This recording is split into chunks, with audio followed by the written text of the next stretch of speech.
I'm bigcal and welcome to my world. It is the end of the month, which only means one thing: DIY gaming box time. So what happens is, every month I murder Mario.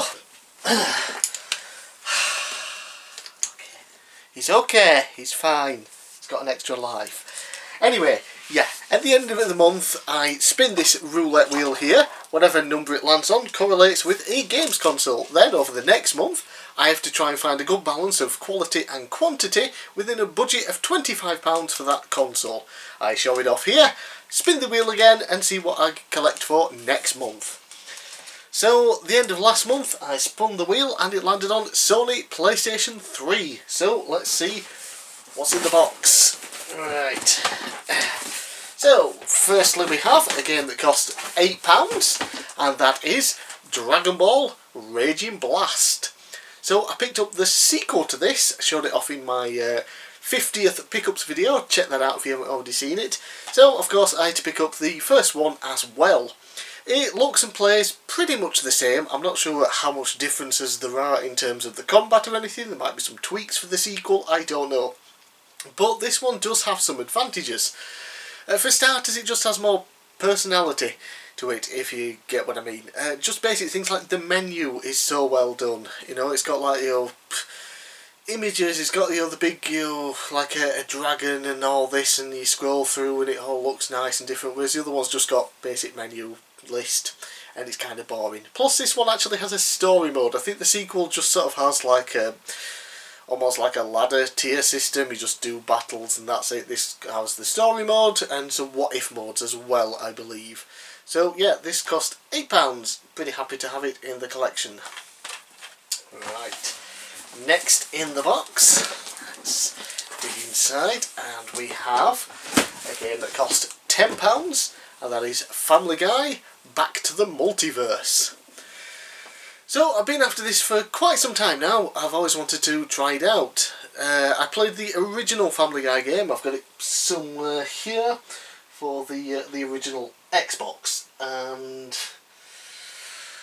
yeah, it's not that great because it's split into 3 game types. You have one where you play as Peter and it's a side-scrolling beat 'em up. Then you have one where you play as Brian and it's a stealth game and it's kind of boring. And then third and final you have Stewie, and it's kind of like a 3D action platform where you go around as Stewie with a laser gun and it's fun. So what they seem to have done is taken that bit that everyone liked and turned it into a full game. And you have Stewie as well as Brian. You can switch on the fly, or you can play 2-player co-op, which obviously I haven't tried out because I'm all alone. But anyway, it's really fun so far. I've probably played through maybe half of the game already, going through the different multiverse levels. Of course, you get to see what the characters are like in different universes, what's going on, really fun. It does get a bit repetitive. You just sort of go around shooting enemies, but you also have to try and find things. You can collect certain items as well. There are boss battles, and it's got the old Family Guy humour from when it used to actually be funny. Yeah, so glad to finally get back to the multiverse, to the collection. And lastly, we have a game that costs £6, which I was very happy to get for that price because it usually goes for at least double, and that is The Simpsons game. Yes, I've already played this and I do already own it on the, not the Switch, the Nintendo Wii, and I absolutely loved it, despite the fact that it did sort of force motion controls onto you with that game. But I have always wanted a proper console version with non-motion controls, and yep, PS3 version right here. It is kind of a forgotten game, to be honest, especially when it comes to The Simpsons. People think The Simpsons, and when it comes to video games they think Hit and Run because it's the best. Or they might think of Road Rash because it's just Crazy Taxi but with The Simpsons. Or they might go back even further and just think of all the really bad games that we got for so many years. This one though is a really, really good 3D platformer with the story breaking the fourth wall as Bart discovers the video game manual for The Simpsons game. Reads it and discovers he can turn into Batman and he has superpowers, and then he also got Homer, Lisa and I think Marge as well, all playable characters. They all have their own levels and it's usually 2 characters in a single level where you have to swap about to solve certain puzzles and things. And I don't know if you can actually... Yeah, 1 to 2 players, so I assume you can do 2-player co-op, just like the Family Guy game. Except it's in the Simpsons world, it's got a fun story, really good gameplay for the most part. Yeah, I always enjoyed this game on the Wii. So I'm looking forward to giving it a proper playthrough on a console where I don't have to waggle the motion controls about all over the place. So there we have all 3 games for this month. The Simpsons game, Family Guy Back to the Multiverse, and Dragon Ball Raging Blast. And it came to a total price of £24, leaving me with a whole £1 to spare. Yay me! Right, only one thing to do now, and that is spin the wheel and see what we have to collect for next month. So I'll put this box over here, and I've got a different setup this time. I've got a nice little table here I've been using to put things on. So I'll put that down there. Move it. Ah, the table is literally falling apart on me. I've not thought this through. What is going on?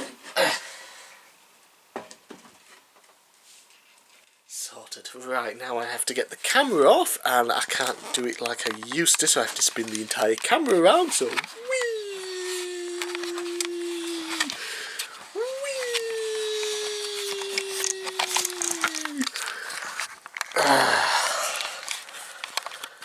right, here we go. Let's spin the wheel and see what number it lands on. Do do do do do do do do. And we have 36. Double check that. Yes, and 36 is the newest edition that replaced the Nintendo Wii U, PlayStation 4. So we have a very modern system this time. It is now last gen because the PlayStation 5 is out, but yeah, there really aren't any PlayStation 5 games at the moment, so there's no point owning the console. Not that you can buy them, because they're sold out everywhere and scalpers keep getting them thanks to bots. But anyway, PlayStation 4. It has a massive library, and a lot of the games are pretty cheap these days, so I'm pretty confident about this. I can get at least 2 games. Most likely at least 2 games. So it should be easy enough. There's plenty that I want for the system. There's plenty out there that I probably haven't heard of. I always like to look and see what's there that might interest me that I don't know about. So yeah, let me know down in the comments below what you thought of my PS3 games this month. Let me know if there's anything particular I should get for the PlayStation 4 next month. And I'll see you again next time.